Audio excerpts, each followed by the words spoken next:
E aí nós temos os antiácidos propriamente dito. A gente já viu na aula passada os inibidores da bomba de prótons, como é que eles agem, né? Eles agem diretamente na bomba de prótons, inibindo a ação delas. Eles se ligam de forma irreversível, né? Se liga na bomba de prótons, né? E fazem com que essa bomba de prótons pare de funcionar. Ou seja, só a síntese de uma outra proteína para que a célula parental volte a secretar ácido.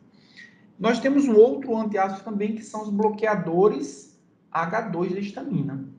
Então, eles promovem um antagonismo competitivo H2, que a gente tem a célula parental, a gente tem aqui a histamina, não é isso?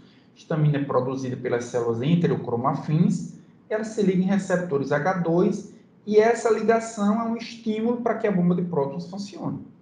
Os inibidores da bomba de prótons agem aqui, no ponto final. Os antagonistas H2 agem em um dos estímulos. Por isso, né, aqui tem uma pergunta, por que não inibem 100% a secreção ácida? Secreção em torno de 60% a 70% do ácido inibido. Não inibem 100%, porque existem outros estímulos. Tem acetilcolina e tem gastrina, que continuam agindo na célula parental. Apenas a histamina, e vejam só, inibir apenas a ação da histamina já promoveu uma redução muito grande da acidez. De 60% a 70% da produção, ela é reduzida. A gente tem a cimetidina, ranitidina, famotidina e nisatidina. Todos eles têm esse enel aqui, que se parece muito com a histamina, por isso que eles conseguem se ligar no receptor H2 da histamina. Se ligam, mas não fazem nada, só bloqueiam. E a histamina não consegue agir, tá bom? Aqui a gente tem algumas características farmacocinéticas, ó. Os 4, em termos de biodisponibilidade, cimetidina e nisatidina têm a maior biodisponibilidade, né? Nisatidina tem mais de 90% por via oral, tá certo? Meia-vida plasmática. A gente tem a meia-vida plasmática mais ou menos parecida, né? Nisatidina um pouquinho menor, né? 1,1 a 1,6 horas. Famotidina um pouco maior, chegando até 4 horas, mas cimetidina e anitidina são bem semelhantes, chegando a 2,3, 2,4 horas. Exatamente por ter uma meia-vida plasmática maior, a famotidina também vai ter uma duração de efeito maior, dura até 12 horas, tá bom? É claro que a duração de efeito depende também dos mecanismos de excreção, certo? E aí, quando a gente olha para aqui, efeito relativo sobre a atividade do sistema P450, certo? Então, quando a gente olha para esse dado aí, a gente sabe que bloqueadores H2 da histamina, eles são inibidores enzimáticos. Então, eles inibem enzimas do sistema P450. E todo fármaco que inibe as enzimas do sistema P450, eles aumentam a concentração de outros fármacos.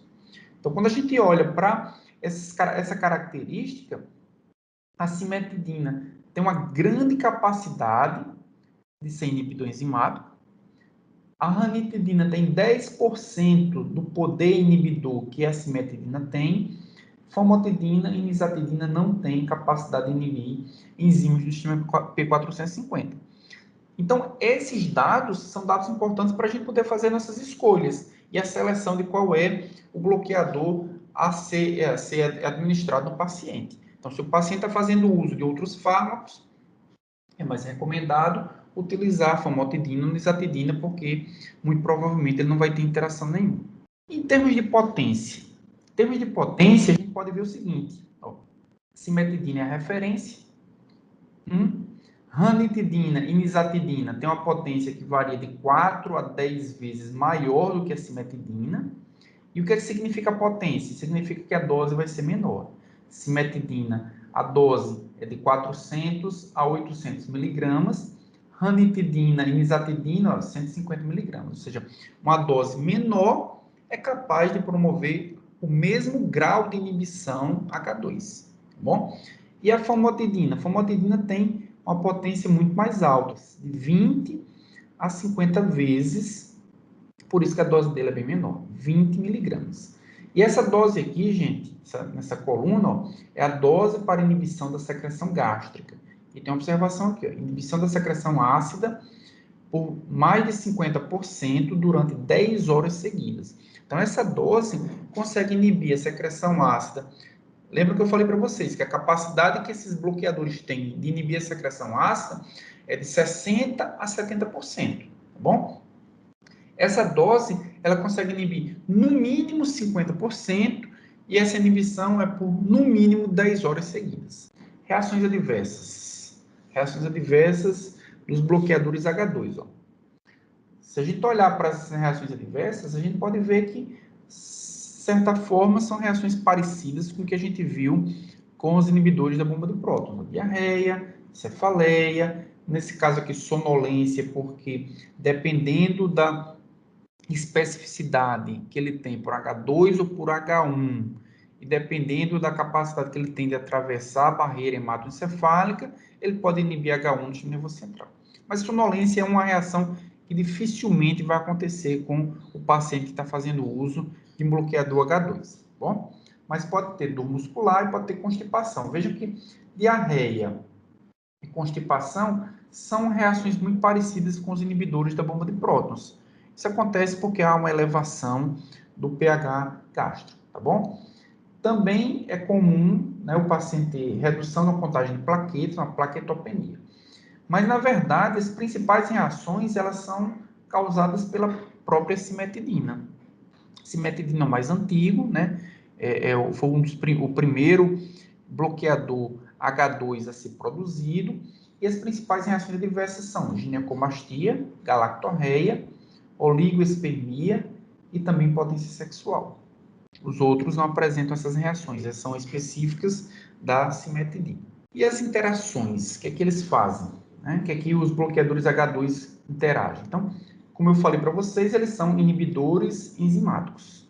Por serem inibidores enzimáticos, eles vão aumentar o tempo de meia-vida.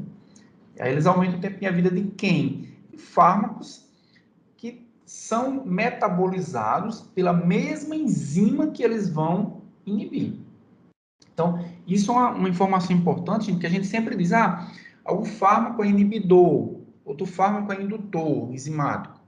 Mas ele pode ser inibidor enzimático, mas ele pode não inibir a mesma enzima na qual outro fármaco que está sendo administrado ao mesmo tempo é substrato.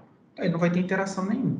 Nesse caso aqui, os bloqueadores H2 vão inibir as mesmas enzimas que metabolizam varfarina, metabolizam fenitoína, antidepressivos tricíclicos, benzodiazepínicos e sulfonilureia.